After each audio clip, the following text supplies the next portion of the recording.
तुलनात्मक साहित्य एक अनुशासन के रूप में प्रतिष्ठित ज्ञानो अनुशासन है जो अपनी प्रकृति में अंतर अनुशासनात्मक है। इसके अध्ययन में विभिन्न अनुशासनों का तादात्म्य होता है। तुलनात्मक साहित्य शासन में दो साहित्यों का तुलनात्मक अध्ययन होता है। इसकी प्रकृति एवं स्वरूप में क्रमशः विस्तार होता गया है। अब ये भी राष्ट्रों के साहित्यों के साथ साथ ही भाषाओं के साहित्य ही नहीं, एक ही भाषा के साहित्य के दो रचनाकारों के तुलनात्मक अध्ययन पर भी केंद्रित हो सकता है। इसके व्यापक परिप्रेक्ष्य में सांस्कृतिक अध्ययन, अनुवाद अध्ययन, इतिहास जैसे कई ज्ञानों अनुशासन शामिल है। अनुवाद एक प्रक्रिया के रूप में, एक कार्य के रूप में तो बहुत पहले से था, लेकिन अनुवाद एक अनुशासन, ज्ञान अनुशासन एक विषय के रूप में कब आया, कैसे आया, और तुलनात्मक साहित्य में पहले अनुवाद की क्या भूमिका थी और अब तुलनात्मक साहित्य के अध्ययन के साथ साथ अनुवाद का संबंध किस तरह से परिवर्तित हुआ है, इसका स्वरूप कैसे बदला है। सबसे पहली बात तो ये है कि अनुवाद एक ट्रांसलेशन एज एन एक्ट, ये तो मानव के विकास के साथ साथ आरंभ हो गया, लेकिन अनुवाद एक विषय के रूप में, अध्ययन के विषय के रूप में, जैसे दूसरे विषय है, इतिहास है, दर्शन है, भूगोल है, वैसे ही translation as a discipline of studies ये 1975 के आसपास शुरू हुआ जी। और इसका जो सबसे पहले प्रयोग किया गया, ये दो विचारकों ने किया। असल में एक संगोष्ठी आयोजित हुई अंतर्राष्ट्रीय स्तर पर साहित्य और अनुवाद के संदर्भ में, लिटरेरी ट्रांसलेशन पर ये जो डिस्कोर्स हुआ, उसमें नेचर ऑफ ट्रांसलेशन स्टडीज़ पर विचार करते हुए होम्स ने पहले ट्रांसलेशन स्टडीज़ शब्द का प्रयोग किया और उसी प्रक्रिया में कुछ दिन बाद 1975 के आसपास ही एंड्रे लेफेयर ने भी ट्रांसलेशन स्टडीज़ टर्म का प्रयोग किया था। तो इस तरह से ज्ञानानुशासन के रूप में 1975 के आसपास इसकी स्थापना मानी जाती है। अब देखने की बात यह है कि तुलनात्मक साहित्य से, जिसे हम जिस रूप में जानते हैं तुलनात्मक साहित्य यानी कंपैरेटिव लिटरेचर, ये तो बहुत पुराना, लगभग 1816 में सबसे पहले इसका प्रयोग हुआ था, उसकी चर्चा अभी हम करते हैं। और शुरू में जैसे ट्रांसलेशन स्टडीज़ स्वतंत्र विधान जब नहीं थी, ट्रांसलेटोलॉजी शब्द का भी प्रयोग हो रहा था, उसके पहले ट्रांसलेशन जो है ये एक आनुषंगिक अंग था, एक तरह से उसका सहायक हिस्सा था, भाषा विज्ञान का भी और तुलनात्मक साहित्य का भी। 1975 के बाद स्थितियां बदली तो भाषा विज्ञान से स्वतंत्र इसकी इकाई सामने आई। यद्यपि यह कहने के बावजूद कि ये स्वतंत्र अस्तित्व बना चुका है, लेकिन तुलनात्मक साहित्य और भाषा विज्ञान से इसका गहरा जुड़ाव है और इससे पूरी तरह निरपेक्ष और तटस्थ नहीं रह सकता है। लेकिन इसके साथ साथ ये भी बात देखने में आती है कि तुलनात्मक साहित्य की भूमिका ट्रांसलेशन स्टडीज जब डिसिप्लिन के रूप में इमर्ज हो करके सामने आई तो उस पर बहुत सी टिप्पणियां की जाने लगी और तुलनात्मक साहित्य एक महत्वपूर्ण विधा के रूप में ना हो करके और परिधि में चली गई, जबकि ट्रांसलेशन स्टडीज़ ने सेंटर स्पेस ऑक्यूपाई कर लिया। इसका कारण इसके कई कारण हैं। ये बताइएगा कि तुलनात्मक साहित्य का अर्थ क्या है, उसका स्वरूप क्या है? जी सेठी जी, अभी हमने सिर्फ उसके प्रथम प्रयोग की बात की थी, बहुत संक्षेप में उसका विकास क्रम कैसे हुआ तुलनात्मक साहित्य का, उसकी चर्चा मैं संक्षेप में करना चाहूँगा। 1816 में फ्रांस में एक संग्रह प्रकाशित हुआ था, कोर्स डी लिटरेचर कंपेयर। इसमें कंपेयर लिटरेचर का प्रयोग किया गया था पहली बार और उसके बाद जर्मनी में इसका प्रयोग सबसे पहले 1854 में मिलता है, जबकि अंग्रेजी में मैथ्यू आर्नोल्ड ने 1848 में अपने एक मित्र को पत्र लिखते हुए, रसेल को पत्र लिखते हुए इस पदबंध का प्रयोग किया था। अब उसके बाद विकास क्रम में इस पर टिप्पणियां भी होती गई और इसके विपक्ष में भी बातें कही जाने लगी। 1913 में वेनुदत्त क्रोचे ने कहा कि इसको स्वतंत्र अनुशासन मानने का कोई अर्थ नहीं है, जैसे शुद्ध साहित्य है वैसे ही उसी के समानांतर तुलनात्मक साहित्य भी हो सकता है, उसमें कोई बहुत अंतर नहीं है। और 1920 के दशक में तो लेने कूपर ने तुलनात्मक साहित्य को एक तरह से बोगस टर्म तक घोषित कर दिया और उसके बाद इसके विभिन्न पक्षों पर चर्चा होने लगी। एक कहा गया कि इसका कोई नीदर सेंस नार सिंटेक्स, इसका कोई न तो सेंस बनता है, न कोई सिंटेक्स बनता है। पक्षों के संदर्भ और यही में नहीं है। आजकल जो तुलनात्मक साहित्य की विशेषज्ञ हैं, दो विचारक गायत्री चक्रवर्ती स्पिवाक और सूजन बैसनेट, उन्होंने पुस्तकें लिख करके तुलनात्मक साहित्य को मृत घोषित कर दिया। जैसे गायत्री स्पिवाक की एक पुस्तक का शीर्षक ही है डेथ ऑफ ए डिसिप्लिन, 2003 में आई थी, जिसमें लेकिन ये घोषित करने के बावजूद वो कहती है कि इनको अपना स्फेयर बढ़ाना पड़ेगा। वो स्फेयर क्या होगा कि केवल ग्लोबल तक ये सीमित न रहे, बल्कि ये जो है नक्षत्रों तक, प्लानेटरी डोमेन तक वो जाए, तभी इसका विकास संभव है। और सूजन बैसनेट ने भी comparative literature a critical introduction 1995 के आसपास उनकी किताब आई थी, उसमें ये विस्तार से बताने की कोशिश की कि किस तरह से इसकी क्राइसिस है और क्राइसिस को कैसे मैनेज करने की ज़रूरत है। It is a dying discipline. लेकिन उसके भी पहले 1959 में रेने वेलेक ने, American school of comparative literature के रेने वेलेक ने जो क्राइसिस ऑफ कंपैरेटिव लिटरेचर शीर्षक निबंध लिखा, जिसमें विस्तार से बताया कि क्या क्या इसके पक्ष हैं, नकारात्मक पक्ष हैं, किन चुनौतियों का सामना करना पड़ेगा। डॉक्टर साहब, अभी आपने जो है चर्चा में तुलनात्मक साहित्य के संप्रदाय की बात शुरू की है, लेकिन उससे पहले मैं थोड़ा ये आपसे और विस्तार में जानना चाहता हूँ कि इसके अर्थ और स्वरूप के बारे में, कि हमारे दर्शकों को ये पता चले कि तुलनात्मक साहित्य कहते किसे हैं, उसका अर्थ क्या है। जो ये पृष्ठभूमि बतानी इसलिए आवश्यक थी कि बिना पृष्ठभूमि जाने तुलनात्मक साहित्य के स्वरूप और उसके अर्थ को पर चर्चा करना ज़्यादा उपयोगी नहीं होगा। असल में जब हम तुलनात्मक साहित्य कहते हैं तो तुलनात्मक साहित्य से अभिप्राय हमारा ये है कि तुलनात्मक अध्ययन। तुलनात्मक साहित्य नाम की कोई एक स्वतंत्र विधा नहीं होती है, जैसे कविता, कहानी, नाटक या साहित्य का कोई एक क्षेत्र, वैसे तुलनात्मक साहित्य नहीं है। तुलनात्मक साहित्य का जब प्रयोग किया गया तो असल में फ्रांस में सबसे पहले इसका प्रयोग किया गया, जैसे हम जानते हैं, और वहाँ कंपैरेटिव लिटरेचर कहने का अर्थ यह है कंपैरेटिव लिटरेरी स्टडी, जबकि हमारे यहाँ लिटरेचर का अर्थ साहित्य है।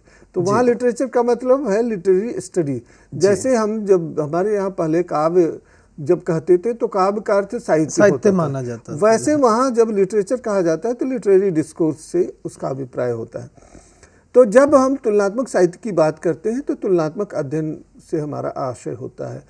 लेकिन ये बात स्पष्ट कर देनी चाहिए कि न तो तुलनात्मक साहित्य नाम का की कोई एक स्वतंत्र विधा है, दूसरी बात ये कि तुलनात्मक साहित्य नाम का कोई आंदोलन नहीं हुआ, तीसरी बात ये है कि आरंभ में तुलनात्मक साहित्य को हम विभिन्न दो देशों के बीच साहित्य का तुलनात्मक अध्ययन करने के संदर्भ में उपयोग करते थे। लेकिन अब ये दायरा ऐसा नहीं है। अब दो संस्कृतियों, दो भाषाओं के साहित्य के बीच भी तुलनात्मक अध्ययन संभव है। खासतौर से भारत के संदर्भ में जो जहाँ बहुभाषिकता है और बहुसांस्कृतिकता है, तुलनात्मक साहित्य की उपयोगिता काफ़ी है। अब तुलनात्मक साहित्य के इसी परिप्रेक्ष्य में यह संक्षेप में जान लेना जरूरी है कि तुलनात्मक साहित्य एक ऐसी विधा है जिसकी प्रकृति स्वयं यह थी कि वो एक सांस्कृतिक अध्ययन के रूप में आता है, कल्चरल स्टडीज़ के रूप में आता है। यही नहीं, हिस्टोरियोग्राफी के रूप में उसको जाना जाने लगा। एक तरह से साहित्यिक इतिहास लेखन के रूप में तुलनात्मक साहित्य की भूमिका समझी जाने लगी। बाद में धीरे धीरे उसमें विकास हुआ। लेकिन तुलनात्मक साहित्य का क्षेत्र बहुत व्यापक है। असल में इसकी परिधि इतनी विस्तृत है कि इसके भीतर बहुत सी चीज़ों का समावेश किया जा सकता है। डॉक्टर साहब, ये आपने जो है काफ़ी अर्थ को लेकर खुलासा किया।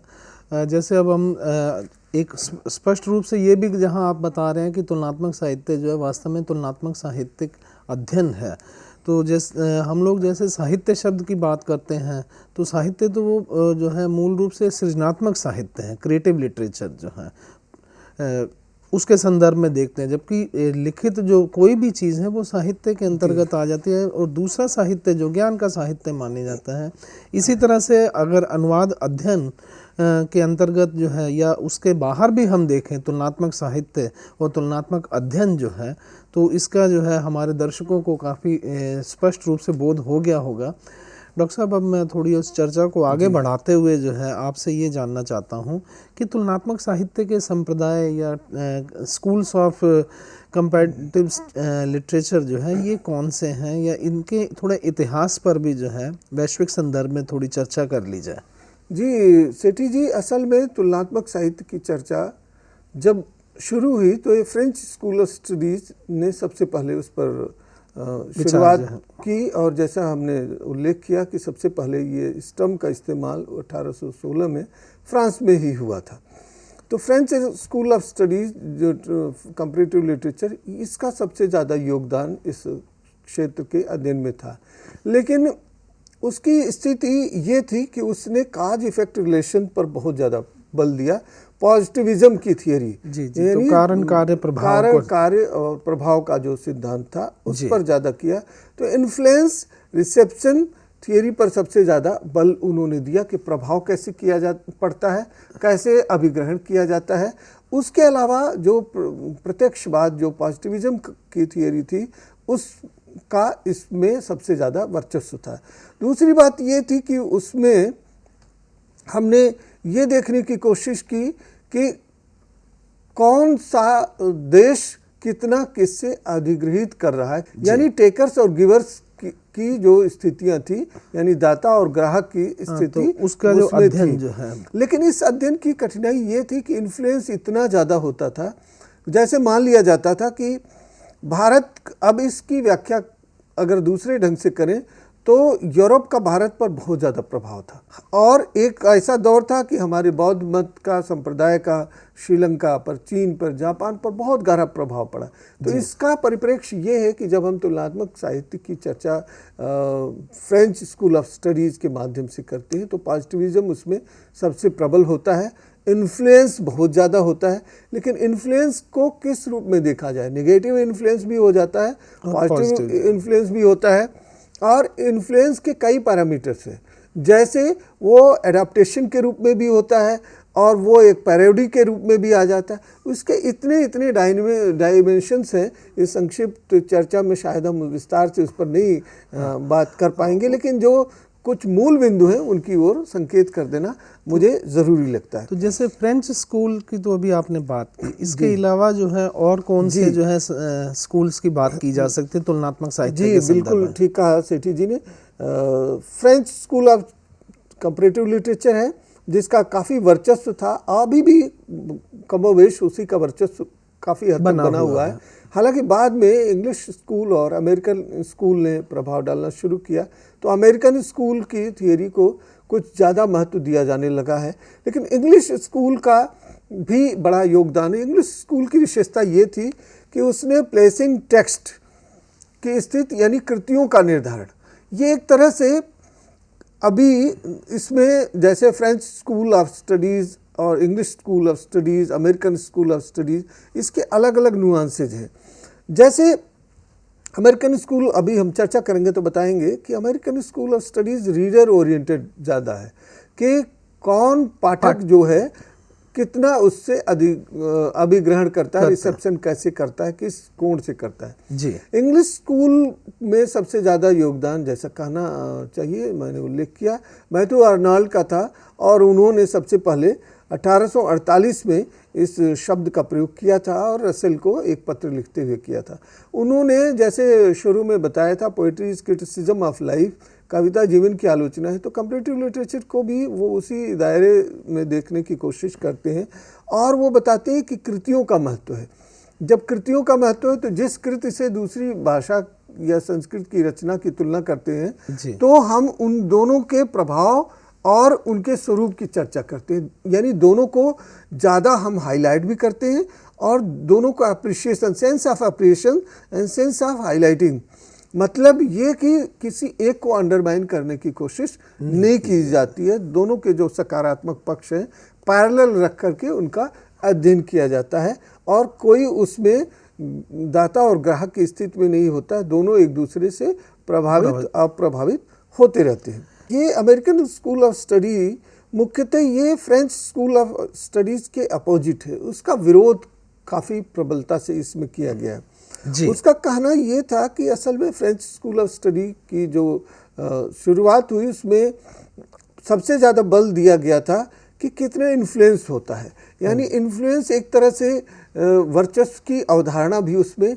निहित थी कि एक वर्चस्व होगा, एक मेजर है एक माइनर, तो मेजर वाइस बनाने की जो कोशिश हो रही थी, उस क्रम में अमेरिकन स्कूल ऑफ स्टडीज़ ने उसका विरोध किया और रिसेप्शन को हाईलाइट किया और उसको इंटरडिसिप्लिनरी अप्रोच से देखने की कोशिश की। रिसेप्शन थियरी, इन्फ्लुएंस या रिसेप्शन थियरी को उन्होंने भी फोकस किया, लेकिन उनका ध्यान ये था कि इंटरडिसिप्लिनरी अप्रोच से देखने की कोशिश करें हम।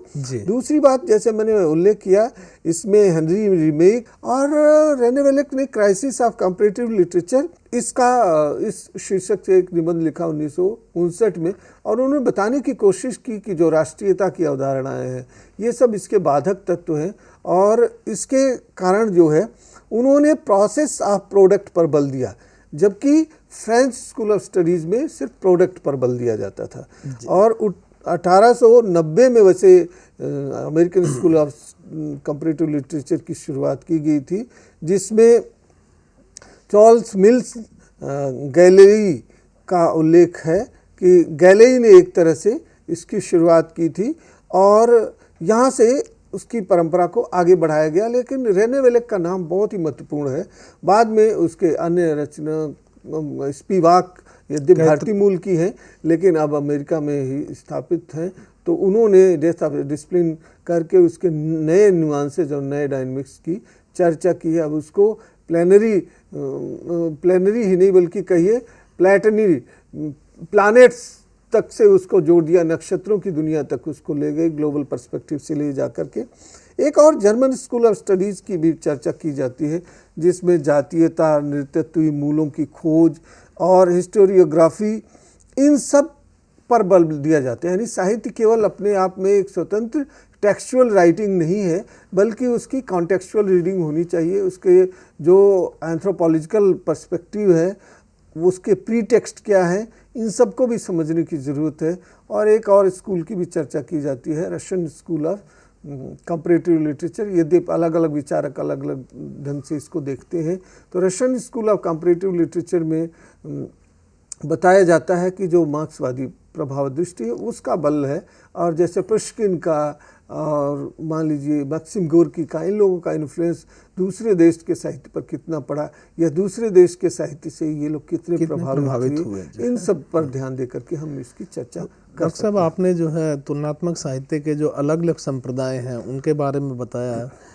इनमें हम ख़ास तौर पे जो चर्चा करते हैं फ्रेंच स्कूल की है, इंग्लिश स्कूल की, अमेरिकन स्कूल की, और इसके साथ ही जो है जर्मन और रूसी जो है स्कूल्स की भी आपने संकेत किया है। मैं डॉक्टर साहब ये जानना चाहता हूँ कि इन स्कूल ऑफ थॉट्स के जो है संदर्भ में तो हम देख रहे हैं ये सभी जो है विदेशी संदर्भों में हम देख रहे हैं, तो भारतीय संदर्भ में या भारतीय परिप्रेक्ष्य में जो है तुलनात्मक साहित्य को, उसमें संप्रदायों को जो है कहाँ पे आप महसूस करते हैं कि ये भारतीय संदर्भ इससे जुड़ा हुआ नज़र आ रहा है आपको? देखिए सेठी जी, बहुत वैल्यू लोडेड टर्म के रूप में तो तुलनात्मक साहित्य की शुरुआत हमारे यहाँ से नहीं हुई मानी जा सकती, बिल्कुल निश्चित और ठीक अर्थ में जैसे आज हम उसका अभिप्राय समझते हैं। लेकिन तुलनात्मक साहित्य का हमारा अपना दृष्टिकोण सदियों से है, सदियों से इस अर्थ में कि जब हम कहते हैं उपमा कालिदासस्य, तो कालिदास उपमा के क्षेत्र में अद्वितीय है, यानी उनके उपमान और उपमेय उपमान की जो संरचना है वो अद्वितीय है। और जैसे मान लीजिए कहते हैं हम सूर सूर तुलसी शशि उद्गन केशव दास, तो सूर के समान है, सूर्य के समान है, तुलसी चंद्रमा के समान है, ये उपमा ही है। या हमारे मुहावरे भी कहाँ सो अमुक और कहाँ ये। जी जी, जैसे हम मान लीजिए ये कहें कि हमारी जो तुलनात्मक स्थितियां हैं, मान लीजिए कि रस संप्रदाय में अब कहीं काव्य की आत्मा में सबसे ज़्यादा बल रस पर दिया जाता है, कहीं वक्रोक्ति पर दिया जाता है, कहीं ध्वनि पर दिया जाता है। तो ये एक तरह से तुलना है। अगर हम तुलनात्मक दृष्टि से इनको देखें, दो भाषाओं के रचनाकारों का तुलनात्मक अध्ययन करें, तब हम शेक्सपियर की कालिदास से जब तुलना करते हैं तो ये तुलनात्मक साहित्य की सोच हमारे यहाँ है, ऐसा नहीं है कि हम नहीं इसको सोचे हैं। और उसके बाद 20वीं शताब्दी के 1920 के आसपास रविन्द्रनाथ टैगोर ने विश्व साहित्य शब्द का प्रयोग किया। यद्यपि वो वर्ल्ड लिटरेचर के संदर्भ में था, जैसे गोएथे ने वर्ल्ड लिटरेचर पदबंध का इस्तेमाल किया था, लेकिन उनका मूल आशय एक तरह से तुलनात्मक अध्ययन से ही था, तुलनात्मक साहित्य से ही था। तो हमारे यहाँ तुलनात्मक अध्ययन की परंपरा रही है, दो भाषाओं के बीच तुलना करके हम जैसे और तो और मान लीजिए कि तुलनात्मक साहित्य की जब हम चर्चा करें तब हम वाल्मीकि और तुलसीदास की रचना की तुलना कर सकते हैं, कम्मन की और कम्मन रामायण की और रामचरितमानस की तुलना कर सकते हैं, कृतिवास की तुलना कर सकते हैं। तो तुलनात्मक अध्ययन को समझने की दृष्टि हमारी है।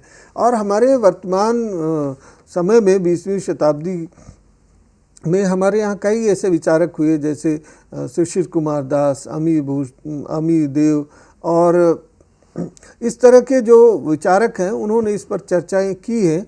लेकिन मुख्य बात यह है कि हम किस दृष्टि से इसको देखते हैं। क्या कल्चरल स्टडीज़ के रूप में अगर देखें तब हमारे यहाँ बहुत से ऐसे अध्ययन, मम्मट के यहाँ जो सभी स्त्रियों का, पुरुषों के गुणों का वर्णन होता है कि यहाँ के स्त्रियाँ ऐसी हैं, मान लीजिए जम्मू कश्मीर की और हिमाचल की, ऐसे पूर्वतीय क्षेत्रों की, स्थानीय क्षेत्रों की भौगोलिक दृष्टि से जब ये किया जाता था, यहाँ जो गौड़ीय संप्रदाय रीतियाँ हैं, रीति संप्रदाय हमारे यहाँ जी, तो ये असल में तुलनात्मक दृष्टि से अध्ययन की परंपरा हमारे यहाँ रही है। लेकिन यह बात सही है कि जैसे अनुवाद अध्ययन, ट्रांसलेशन स्टडीज़ एज सच हमारे यहाँ नहीं है, उसका उद्भव हमारे यहाँ से नहीं हुआ, लेकिन ट्रांसलेशन का हुआ एज एन एक्ट हुआ, हम उसको टीका भाष्य के रूप में जानते रहे।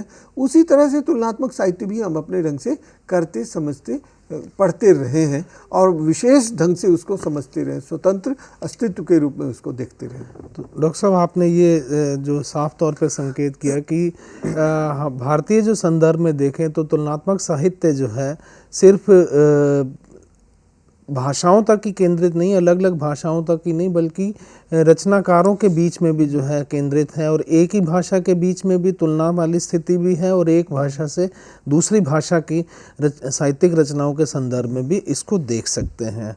ये तो आपने जो संकेत किया, प्लस भारतीय संदर्भ में जहाँ टीका भाष्य की बात की, वहाँ एक तरह का जो हम ये कह सकते हैं कि वो भी अंतर्भाषिक अनुवाद या इंट्रालिंगुअल ट्रांसलेशन वाला ही रूप लिए हुए हैं। तुलनात्मक साहित्य और अनुवाद अध्ययन का संबंध बहुत घनिष्ठ है। तुलनात्मक साहित्य के उदय के साथ साथ तुलनात्मक साहित्य के अध्ययन को सफल एवं स्वीकार्य बनाने में अनुवाद की महती भूमिका रही है। अनुवाद कर्म तुलनात्मक साहित्य का एक अंग रहा है, किंतु 1975 के बाद जब से अनुवाद अध्ययन एक स्वतंत्र ज्ञानोनुशासन के रूप में विकसित हुआ, तब से उसमें स्वतंत्र एवं केंद्रीय भूमिका निभानी शुरू कर दी। यहाँ तक कि तुलनात्मक साहित्य की विशेषज्ञ सूजन बैसनेट तथा गायत्री चक्रवर्ती स्पिवाक तक ने भी तुलनात्मक साहित्य के अंत की घोषणा कर दी, किंतु उनका आशय तुलनात्मक साहित्य के स्तर में सुधार लाना था। इसके बावजूद अनुवाद अध्ययन की महत्वपूर्ण भूमिका का उल्लेख आवश्यक है। असल में वर्तमान साहित्य संदर्भ में भी और अतीत में भी अनुवाद और तुलनात्मक साहित्य का कम से कम प्रत्यक्ष रूप में लगभग 200 सालों से तो सीधा जुड़ा हुआ है। 1818 की चर्चा हमने की और हम 2018 में हैं, तो सीधा प्रत्यक्षता 200 वर्षों का सीधा संदर्भ में। पहले अनुवाद की स्थिति दोयम दर्जे की होती थी और स्वतंत्र विधा ज्ञान का अनुशासन नहीं था, तो तुलनात्मक साहित्य के अध्ययन के लिए अनुवाद अपरिहार्य अंग था, क्योंकि विभिन्न भाषाओं का अध्ययन करना, विभिन्न देशों की संस्कृतियों का अध्ययन कर पाना संभव नहीं था। जैसे पहले तुलनात्मक साहित्य के अंतर्गत ये माना गया कि दो देशों के बीच की संस्कृतियों और भाषाओं का अध्ययन करना, उनकी एंथ्रोपोलॉजिकल स्टडीज, हिस्टोरियोग्राफी, इसका भी अध्ययन करना जी। तो वो तभी संभव था कि हम अनुवाद के माध्यम से जानें, क्योंकि एक व्यक्ति के लिए ये संभव नहीं है कि कई भाषाओं को जाने। तो उस संदर्भ में यह आवश्यक है कि अनुवाद के माध्यम से इसका उपयोग करें। तो पहले तो आवश्यक था ही। भारत जैसे देश में आज भी मल्टीलिंगुअलिज्म और मल्टीकल्चरलिज्म जहाँ है, हम अगर मान लीजिए कि मलयाली भाषा में मलयाली और हिंदी का तुलनात्मक अध्ययन करना चाहें किसी साहित्य का, तो अनुवाद ही एक सहारा होगा, चाहे अंग्रेजी में उपलब्ध अनुवाद या हिंदी में उपलब्ध अनुवाद, क्योंकि बहुत कम ऐसे लोग हैं। या मान लीजिए 2 भाषाओं को आप जानते हैं, हमारे देश में करीब करीब 25 भाषाएं तो प्रमुख भाषाएं हैं, इसके अलावा और भी बहुत सी भाषाएं हैं। उड़िया भाषा या बांग्ला या मलयालम, तमिल, तेलुगु, सभी भाषाओं का तो अध्ययन हम कर नहीं सकते, तो इसलिए अनुवाद की उपयोगिता थी। अब पहले क्या था कि अनुवाद उसका एक आनुषंगिक अंग था, एक सहायक रूप था, उसका एक सेकेंडरी वॉइस था। अब अनुवाद ने धीरे धीरे जब से कल्चरल स्टडीज़ का इमरजेंस हुआ और जब तुलनात्मक अध्ययन जो है ये सभी चीज़ों को अपने में समाहित करने लगा, तो वो सब चीज़ें क्या होने लगी कि अनुवाद का एक क्षेत्र इतना व्यापक हो गया कि तुलनात्मक साहित्य उसका एक हिस्सा बन गया वर्तमान स्थिति में। और इसीलिए 2 अनुवाद तुलनात्मक अध्ययन के विशेषज्ञ भी उनके मृत्यु की घोषणा करने लगे। तो अब स्थिति बदली है, तुलनात्मक साहित्य अब थोड़ा हाशिए पर चला गया है। लेकिन तथ्य ये है कि सभी घोषणाओं के बावजूद, जब इतिहास के अंत की घोषणा करने के बावजूद हम देख रहे हैं कि इतिहास है, जीवित है, तो सभी आकार बदल के चीज़ें आती हैं। कभी कोई चीज़ ज्ञान के क्षेत्र में पूरी तरह से समाप्त नहीं होती है। तो तुलनात्मक साहित्य और अनुवाद का संदर्भ इतना जुड़ा हुआ है कि एक दूसरे के बिना दोनों का विकास संभव ही नहीं। तुलनात्मक अध्ययन के लिए अनुवाद आवश्यक है, और अनुवाद के अध्ययन के व्यापक विकास के लिए जब हम 2 कृतियों की तुलना नहीं करेंगे, 2 रचनाकारों की तुलना नहीं करेंगे, 2 राष्ट्र राज्यों की तुलना नहीं करेंगे, तो ट्रांसलेशन एज एन एक्ट से ज़्यादा, जब हम प्रोसेस से जब आगे बढ़ के जब प्रोडक्ट की बात करते हैं, तो ये तभी संभव है कि ये कल्चरल एक्सरसाइज तभी होगी जब तुलनात्मक साहित्य से जुड़ी होगी। नहीं तो ये लिंग्विस्टिक एक्सरसाइज बन करके सिमट जाएगी, जो कि अनुवाद का वर्तमान स्वरूप नहीं चाहता है। भविष्य दोनों के लिए है, लेकिन यह बात सही है कि स्वयं तुलनात्मक साहित्य के अध्येता मानते हैं कि अनुवाद अध्ययन का भविष्य ज़्यादा उज्जवल है और तुलनात्मक साहित्य को और ज़्यादा सक्रिय होने की आवश्यकता है, पाने की आवश्यकता, उसके लिए चुनौतियाँ ज़्यादा प्रखर हो गई हैं, जो कि 50 साल पहले ऐसी स्थिति नहीं थी। तो डॉक्टर साहब, ये एक तरह का जो हम देखें आपस का जो इनका संबंध जो है इंटर रिलेटेड जो है स्पष्ट रूप से नज़र आता है।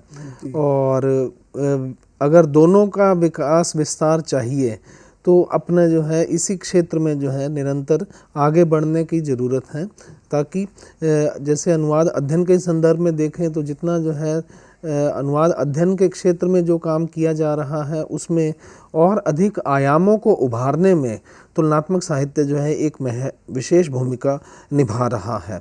तो मैं थोड़ा डॉक्टर साहब इसी संदर्भ में आपसे ये चर्चा करना चाहता हूँ कि अनुवाद अध्ययन में तुलनात्मक साहित्य और क्या क्या भूमिका निभा सकता है? जी डॉक्टर साहब, तुलनात्मक साहित्य की भूमिका विशिष्ट हो सकती है। जैसे अभी बताया डेथ ऑफ डिसिप्लिन की लेखिका स्पिवाक ने कि तुलनात्मक साहित्य को वैश्विक से ज़्यादा नक्षत्रीय लोक तक पहुंचना होगा, अंतरिक्ष तक यात्रा करनी होगी। अब अगर इतना व्यापक परिदृश्य है तुलनात्मक अध्ययन का, जिसमें एंथ्रोपोलॉजी से लेके कल्चरल स्टडीज़ तक, हिस्टोरियोग्राफी तक सब कुछ उसमें समाहित है, तो अगर अनुवाद को एक सिर्फ लिंग्विस्टिक एक्सरसाइज या 1-2 भाषाओं के बीच में भाषा का आदान प्रदान या संप्रेषण या संदेशों का संप्रेषण तक सीमित नहीं करना है, उसे एक व्यापक ज्ञानानुशासन बनाना है, तो तुलनात्मक साहित्य से उसे जुड़ना होगा। और तुलनात्मक साहित्य की जो मेथोडोलॉजी है, इन्फ्लुएंस, रिसेप्शन, इसका और उसके एडाप्टेशन और पैरोडी, यहाँ तक कि निगेटिव इन्फ्लुएंस, और ये जो डिफरेंट पैराडाइम्स है, इसको ढंग से समझ करके और अपने अनुकूल उसको समावेशित करने की ज़रूरत है। अगर इस व्यापक भाग तक वो नहीं पहुंचेगा, व्यापक भूगोल अपना नहीं बनाएगा अनुवाद अध्ययन, तो अनुवाद अध्ययन भी एक छोटी सी इकाई बन करके रह जाएगा। तो इसलिए अनुवाद को भी इसीलिए हम जो पॉलिटिक्स ऑफ ट्रांसलेशन की बात करते हैं, इसीलिए हम लोग कल्चरल ट्रांसलेशन की बात करते हैं और ट्रांसलेटिंग कल्चर की बात करते हैं।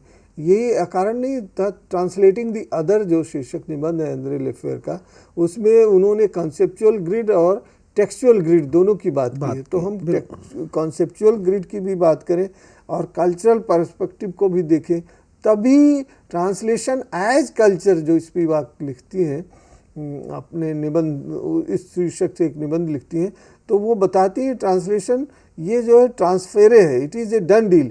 यानी ट्रांसलेटर कोई इनोसेंट होकर के ट्रांसलेशन नहीं करता, वो विजिबिलिटी ऑफ ट्रांसलेटर भी इसमें दिखाई देती है। अनुवादक अपने ढंग से अपनी दृष्टि विचारधारा के अनुकूल अपने देश के परिप्रेक्ष्य में अपनी भौगोलिकता, अपनी संप्रभुता को ध्यान में रखते हुए किस पाठ्यपुस्तक का किस संदर्भ में अनुवाद करें, ये सब व्यापक परिप्रेक्ष्य तभी संभव है जब हम तुलनात्मक अध्ययन के, तुलनात्मक साहित्य के व्यापक दायरे को अपने ढंग से समझने की कोशिश करें और अनुवाद प्रक्रिया में उसको अपनाएं। डॉक्टर साहब, आपने तुलनात्मक साहित्य और अनुवाद के जो अंतर संबंध को स्पष्ट करते हुए उसमें अनुवाद की जो भूमिका है वो तो उसको स्पष्ट किया ही है, साथ में ये भी बता दिया कि भविष्य क्या है। मुझे लगता है कि हमारे दर्शकों को इससे काफ़ी आज की जो चर्चा से विशेष जो है विषय को लेकर स्पष्टता हुई होगी और उन्हें ये पता चल गया होगा कि अनुवाद अध्ययन में तुलनात्मक साहित्य की क्या भूमिका है और वो किस तरह से जो है अपने महत्वपूर्ण भूमिका निभा रहा है, और दूसरी तरफ ये भी है कि तुलनात्मक साहित्य किस तरह से अनुवाद से जुड़ा हुआ है, और अगर उसने हम ये कहें कि क्षति के अंतिम छोर तक पहुंचने के लिए जो है अध्ययन का विस्तार चाहिए, तो अनुवाद एक महत्वपूर्ण भूमिका निभा रहा है। और अनुवाद में भी अनुवाद की राजनीति जैसे नए नए विषयों को आयाम प्रदान करने में तुलनात्मक साहित्य विशेष भूमिका निभा रहा है। डॉक्टर पांडे, आपके प्रति जो है मैं बहुत आभार व्यक्त करता हूँ जो आपने इस विषय को हमारे दर्शकों के समक्ष प्रस्तुत किया। धन्यवाद। धन्यवाद डॉक्टर सीटी।